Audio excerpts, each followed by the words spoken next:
abridged, and they were canceled for one reason or another.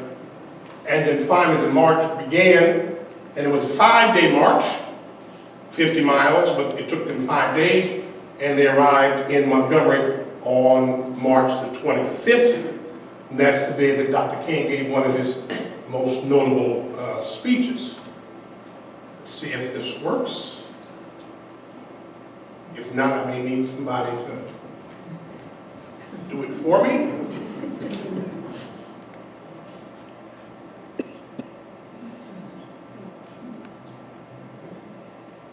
Okay, let's just see if it works. It doesn't. Okay.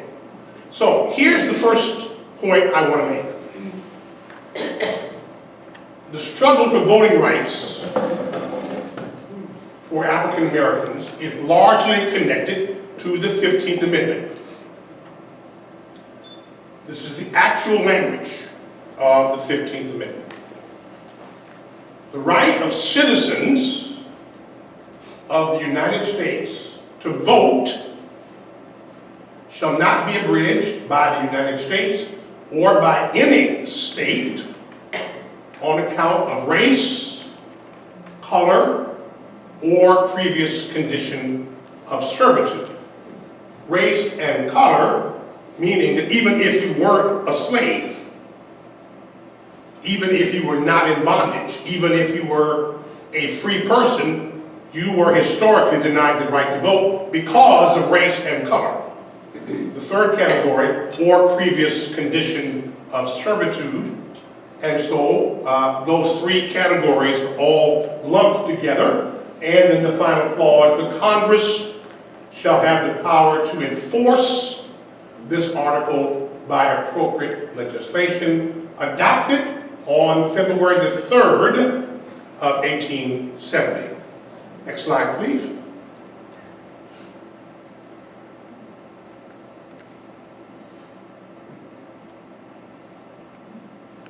Non-cooperative, there we go.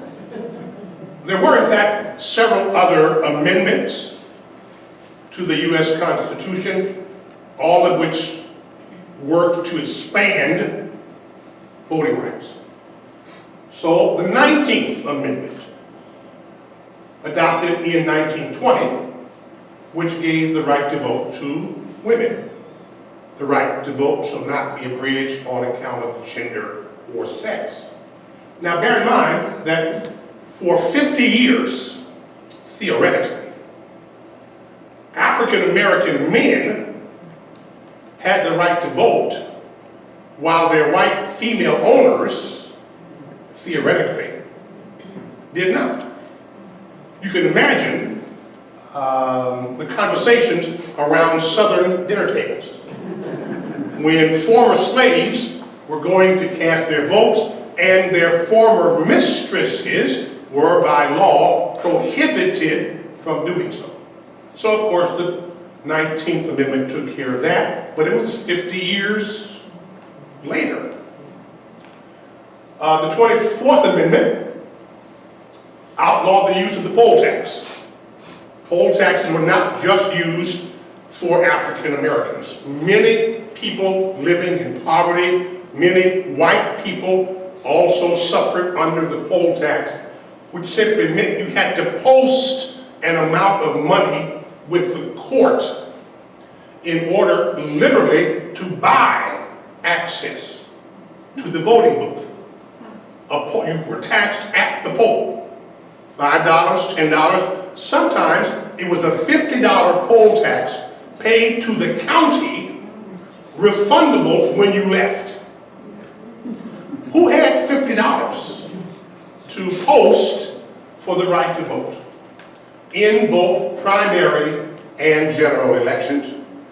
And then the third of these is the 26th Amendment in 1971, which lowered the voting age to 18. Well, of course, this was the Vietnam War era, and many people were saying, if I'm old enough to die for the country, I ought to be old enough to vote in the country. And so in 1971, the voting age was lowered to 18. So there are, in fact, 4 amendments to the U.S. Constitution that deal with the vote. The 15th, the 19th, the 24th, and the 26th Amendments.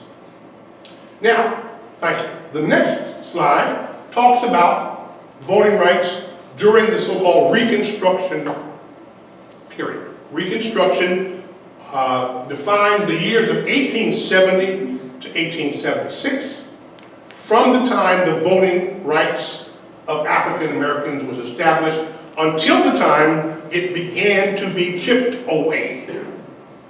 So the Reconstruction was a period of time when well over 2,000 African Americans were elected to local, county, state, and federal offices, sometimes by a popular election, sometimes by the legislature of the various states, but because they could vote, they were often voting for themselves. So very early on, the idea of block voting began, African Americans voting other African Americans into office. I make note of the fact that of that 2,000, over 200 of those were members of the clergy, who were also serving in a variety of political offices. One of whom, perhaps the most notable, was this person. Has anybody ever heard of that name? Hiram Reynolds. Hiram Reynolds. He was an African Methodist Episcopal clergyman. Before he was in politics, he was an organizer of all black military units for the United States colored troops in the Civil War. If you saw the movie Glory, you saw this amassing of all black regiments. Well, he was an actual recruiter for regiments like that, though not in Massachusetts. He was in Missouri and Maryland. He then gravitated down to Mississippi. He was elected to the Mississippi State Senate. And in 1870, he was elected by the state legislature to fill the seat in the Senate from Mississippi, last occupied by Jefferson Davis. So when Mississippi seceded from the Union, of course they lost their representation in the U.S. Senate, and so Jefferson Davis, President of the Confederacy, abandoned his seat. They had no representation from 1861 to 1865. They were readmitted to the Union in 1868, and in 1870, a black Methodist preacher succeeded Jefferson Davis in the United States Senate. I want you to just think about that. African American senator from Mississippi.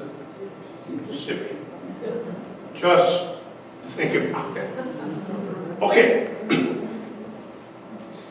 Then things go bad. Post-Reconstruction.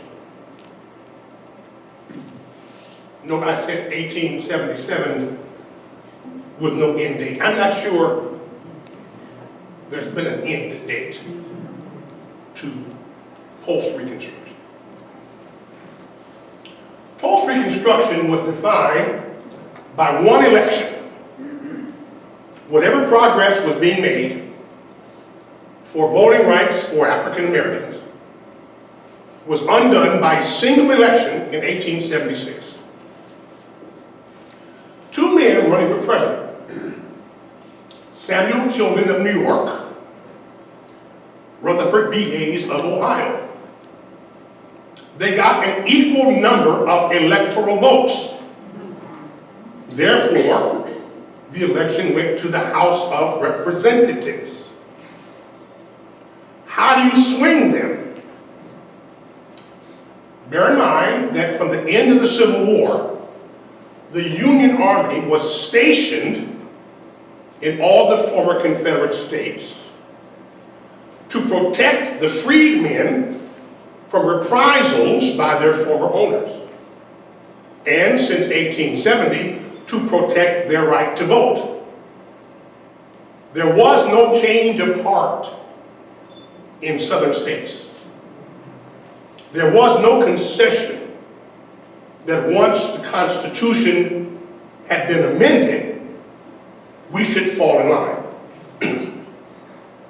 The only reason that voting rights in the Deep South were protected was because of the presence of the Union Army. Hayes says to the Southern representatives, if you vote for me, I'll reward your vote by withdrawing all of the federal soldiers from all the southern states and essentially return the South to state control.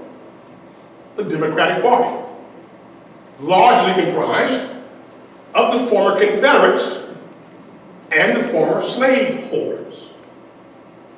They cast their vote for Rutherford B. Hayes, and in return, in 1877, after his inauguration, he does in fact withdraw all the soldiers. It is called the Compromise of 1876. It is the beginning of the end of voting rights for African Americans. Bear in mind, at that point, more than 90% of African Americans were living in states affected by this compromise. So essentially, voting rights for African Americans was largely obliterated with the stroke of a pen. Next slide, please. How did it happen? What were the techniques that were used to deny voting rights? Well, the answer was voter suppression. There was no direct attack on the 15th Amendment. There was no attempt to repeal the 15th Amendment. There was no attempt to pass another amendment to undo it, as happened, for instance, with Prohibition. First you passed it, then you undid it with a subsequent amendment. No. They found ways to get around the problem by having what they call pre-qualifying practices. You can vote if you can pass one of these pre-qualifying hurdles. Hurdle 1, the grandfather clause. You can vote in this county in 1877 if your grandfather was a qualified voter in this country, in this county, in 1877. Not your father, your grandfather. How many African Americans living in the Deep South do you suppose had grandfathers who were already qualified and registered to vote? So if you couldn't pass the first test, there's no point in going any further. You are disqualified by the grandfather clause. As subsequent years went by, there were, in fact, between 1870 and around 1900, 1910, 1920, there were people who could say, as a matter of fact, my grandfather was a qualified voter. Okay, pretty good. Now, the literacy test. Can you read, and as the sister said, not just read, but interpret to our satisfaction the meaning of a clause in the state constitution in whichever state they lived? Now, it didn't matter what you said. It was always wrong. You could read it, but if you couldn't explain it to the satisfaction of a registrar, then you couldn't do it. But of course, most African Americans in 1880, 1890 like a great many Americans, were not literate. Automatically excluded. Could not pass the pre-qualifying hurdles. And of course, there was the poll tax. If you were a sharecropper, living in perpetual debt, living from hand to mouth, how much money did you have to pay a poll tax in both the primary and general election? None. They never challenged the 15th Amendment. They just established these pre-qualifying tests, and the Congress, which had that language, the Congress shall pass appropriate legislation to enforce this amendment, chose never to challenge these practices. There was one more that came along, but there was no real name for it. If by chance you could pass all three of these, who wants to guess what the fourth hurdle was?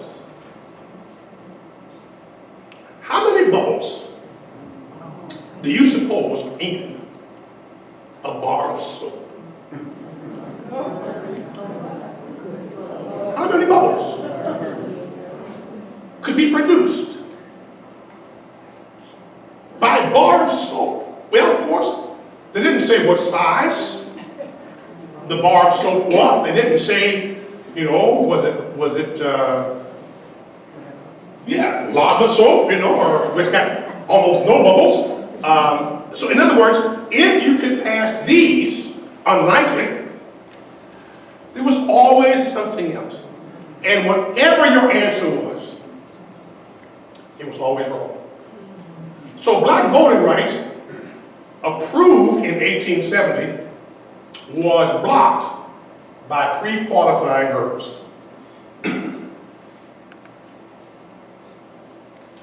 Now, I want to give you a phrase. It's a wonderful book for those who are really interested in this kind of thing, like me, called Origins of the Civil Rights Movement.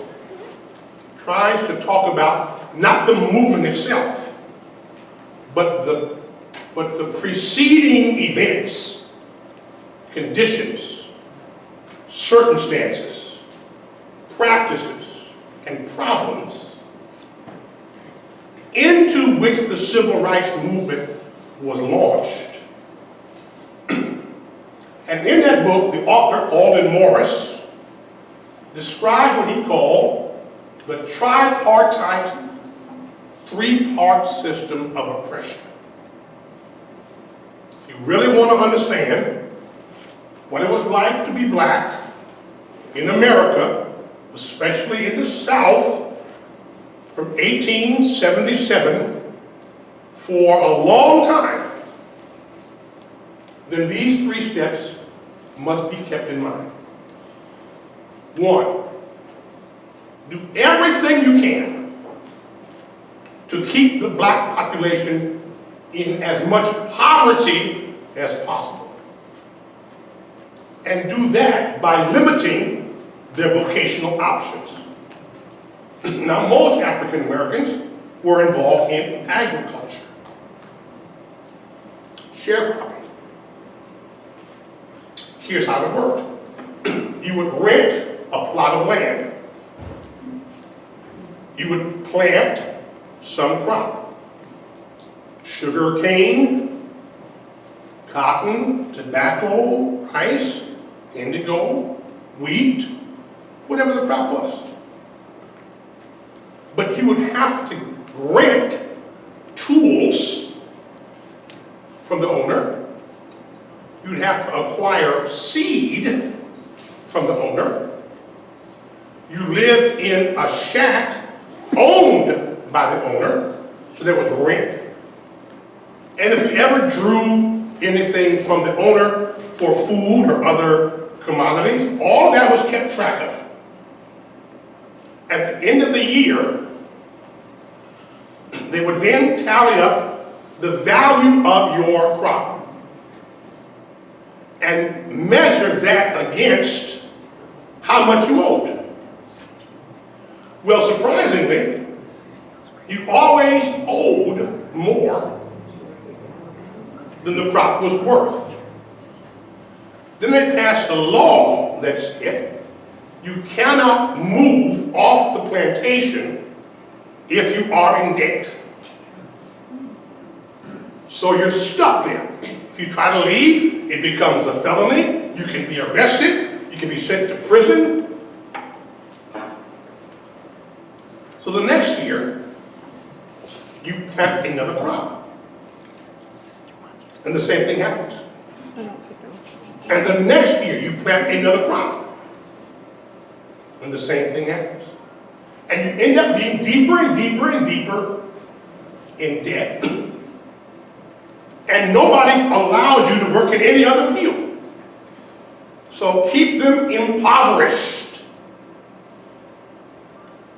2, said Morris, keep them politically powerless so they cannot vote their way out of this condition. Don't ever let black people vote. In 1930, this is a personal story, I had a uncle, great uncle, I suppose, from Kentucky, which is our home state, named Edward Donahue. He was born in 1870. In 1930, when he was 60 years old, he went to register to vote for the first time. 60. He didn't think about it in his 20s, 30s, 40s, 50s. For some reason, he thought that by 1930 things had changed. So he went to the county seat to register. He was told, and I referenced the December 7th and December 14th, 1930 editions of the Chicago Defender, a national black newspaper, where this is documented. He went to vote, to register. He was told, ends, I'll refrain from using the word, but you know what I mean. Ends cannot vote in Kentucky. Now, Kentucky's up south. And that's a border state. Kentucky, Missouri, Maryland. This is not Mississippi or Alabama. This is Kentucky. Ends cannot vote in Kentucky. Nowhere in Kentucky. He said, well, I've come to register. And got perturbed. I told you. Ends do not vote in Kentucky. This is in the newspaper article. Now, where he got the courage for this next step, I'll never know. But it is reported that he said, well, I'm not leaving until I'm registered to vote. At which time the registrar pulled out a pistol and shot him dead. He was taken to the sheriff's office where he pled self-defense against an unarmed man. You're shocked till you read the third line. Keep them in fear of terrible reprisals if they ever sought to alter their conditions. Central to the political powerlessness of black people were the stories she just told you about Jimmy Lee Jackson and Viola Liuzzo and James Reeb and the three boys who came to Mississippi, Schwerner, Cheney, and Goodman. You cannot factor out of American history this third component. Absent this third component, things might have moved more swiftly. But if the grand wizard of the Ku Klux Klan is on the jury, and if half the Southern sheriffs were members of the Ku Klux Klan, and if between 1895 and 1925 there are more than 3,000 recorded lynchings accompanied by bodies being burned, body parts being cut off as souvenirs, and people bringing their children to watch the execution and then have a picnic afterwards while the body is still hanging there. Put these three things together. And that's what black people in the South were up against till the next time. All of that I just described, post-Reconstruction, poverty, political powerlessness, and terror. Let me just pause there. Terror. It's in the news, isn't it? Acts of terror. Shooting in a theater, terror. Shooting in a LGBT nightclub in Florida. Terror. For most Americans, since 9/11, terror is a recent phenomenon. Nothing in their daily life would expose them to terror. For black people in America, terror was a daily possibility. Look at someone the wrong way, terror.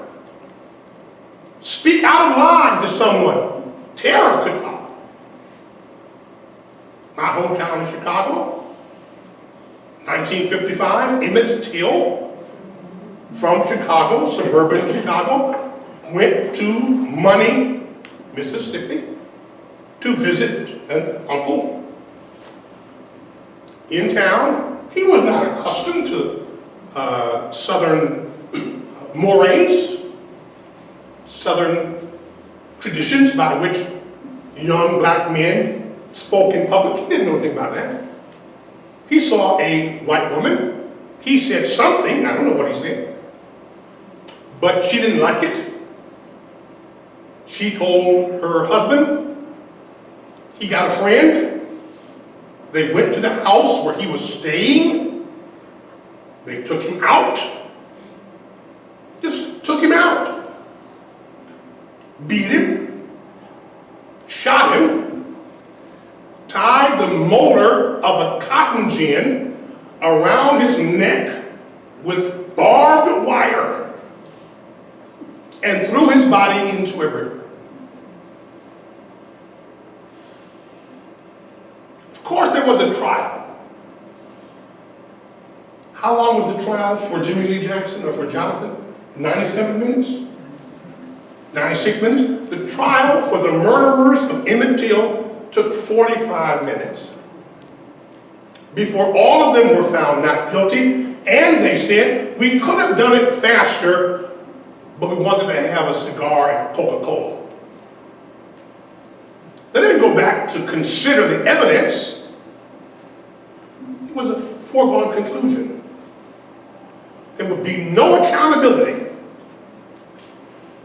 of a white person killing a black person in Mississippi, Alabama, Georgia, Louisiana, North Carolina, South Carolina, Texas. And then came this. August the 6th, 1965. The Voting Rights Act, which essentially removed all of those pre-qualifying conditions. no new amendment was required. All you needed was to make those previously enforced pre-qualifying actions illegal. So they removed all those obstacles so that African Americans could now vote without the grandfather clause, without the poll tax, without the literacy test, without the how many bubbles are in the bar of soap, without terror, without threats, without. Here was the central provision. This was the heart of the Voting Rights Act. 10 states with the worst record for preventing blacks from voting could not make any changes in their state voting laws without federal court or Department of Justice approval. And every 5 years, the Voting Rights Act had to be, reaffirmed to see if there was any progress being made. So the whole point of the Voting Rights Act was to prevent voter suppression by making it illegal to use anything to prevent one person from voting if it was not being uniformly imposed on the whole voting public. It was the high mark of the Civil Rights Movement. Next slide. Then came this. Shelby County versus Holder being Eric. In a 5-4 decision, with my brother Clarence Thomas voting with the 5, the central provision of the Voting Rights Act was deemed unconstitutional. That provision being that states could not alter their voting laws without federal court approval. That was deemed by the Roberts Court in a 5-4 vote on June 25th, 2013, to be unconstitutional.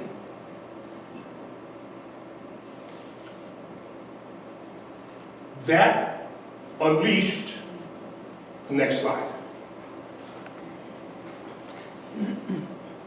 This was John Roberts' explanation. Our nation has changed, he said.